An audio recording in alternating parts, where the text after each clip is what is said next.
Indah berkembang si pohon cemara, burung berkicau riang setaman. Salam dihulur pembuka bicara, buat semua pendengar budiman. Assalamualaikum warahmatullahi wabarakatuh dan selamat sejahtera. Salam memartabatkan budaya membaca. Nama saya Balkis binti Rajana dari Sekolah Menengah Kebangsaan Pengerang Utama. Novel yang telah menyentuh jiwa saya sewaktu pertama kali membacanya ialah Kaca Jendela Ainur. Sebuah karya yang padat dengan kisah dunia berlinangan air mata.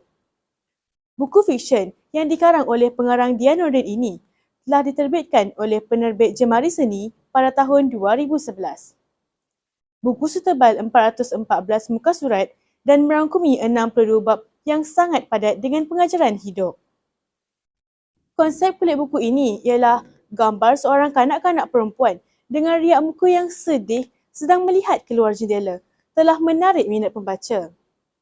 Ilustrasinya jelas menceritakan tajuk karya tersebut.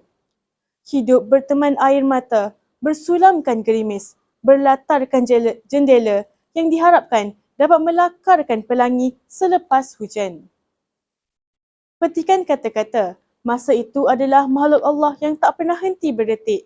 Daripada novel ini juga mengundang perasaan ingin tahu dalam jiwa pembaca. Novel ini memaparkan permainan jiwa seorang anak perempuan yang tidak mendapat kasih sayang sewajarnya dan membawa kita menelusuri hati seorang anak yang mana kewujudannya tidak pernah dikehendaki kedua ibu bapanya. Hari-harinya sukar dilalui hanyalah untuk meraih kasih sayang keluarga sehingga diri berasa penat dan lelah lalu lari membawa diri. Watak utama novel ini ialah Ainur Syahirah. Kelahirannya dianggap sebagai musibah dalam kehidupan Syuhairah, mamanya. Dengan kehadiran Ainur, Syuhairah dibuang oleh kedua ibu bapanya. Dia hampir gagal dalam pelajaran, malah dia juga ditinggalkan suaminya ketika mengandungkan Ainur. Tambahan pula, Syuhairah bernikah dengan Amir Iskandar ketika dia masih menuntut di luar negara tanpa restu kedua ibu bapanya. Pada masa yang sama, mereka masih lagi menjalani kehidupan bebas walaupun telah berkahwin. Disebabkan itu, Syuhairah cuba menidakkan kehadiran hak Ainur dalam hidupnya. Hak Ainur sebagai anak diabaikan. Sejak dari kecil, hidup Ainur hanya dikelilingi dengan buku. Malah, Ainur sanggup mengambil jurusan undang-undang dan melupakan minatnya untuk melanjutkan pelajaran dalam bidang perubatan. Pengorbanannya itu adalah supaya mereka mempunyai topik yang sama untuk dibualkan kerana mamanya juga seorang peguam. Namun, sangkaannya meleset. Sikap mama terhadapnya masih juga sama. Disangkakan panas hingga ke petang, rupanya hujan di tengah hari. Ainur dikejutkan dengan kehadiran seorang wanita bernama Umi, ibu tirinya, ketika dia masih lagi menuntut di UUM. Kehadiran Umi adalah untuk menghabarkan bahawa ayah kandungnya yang disangka telah tiada masih lagi hidup dan tinggal dekat dengan kawasan kediamannya.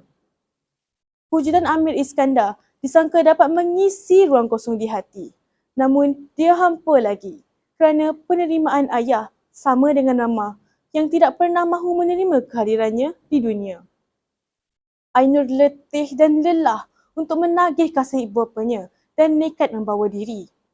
Dia meninggalkan tanah air sendirian membawa hati yang luka. Hanya sekeping surat dititip buat mama. Nilai yang saya dapat daripada buku ini ialah kasih sayang merupakan sesuatu perkara yang penting yang harus diberikan kepada setiap anak-anak dengan adil dan sama rata agar mereka tidak berasa tersisih daripada keluarga sendiri. Selain itu, saya perlulah tabah menghadapi setiap cabaran dan dugaan yang diberikan oleh Allah kerana pasti akan ada hikmah atas setiap perkara yang berlaku.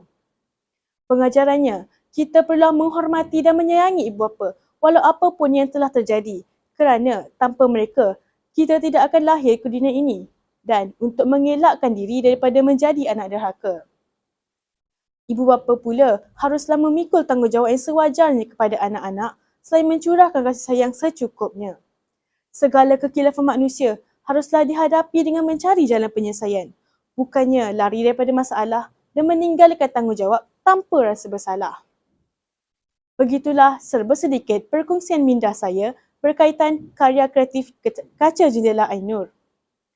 Sebuah kisah kecil yang digarap dengan baik telah meletuskan pelbagai ragam rasa semasa membacanya. Semoga perkongsian bicara buku ini dapat memberi manfaat kepada semua pembaca. Bunga redap di atas bara, anak dusun pasang pelita. Andai tersilap tutur bicara, jari disusun maaf dipinta. Sekian, terima kasih.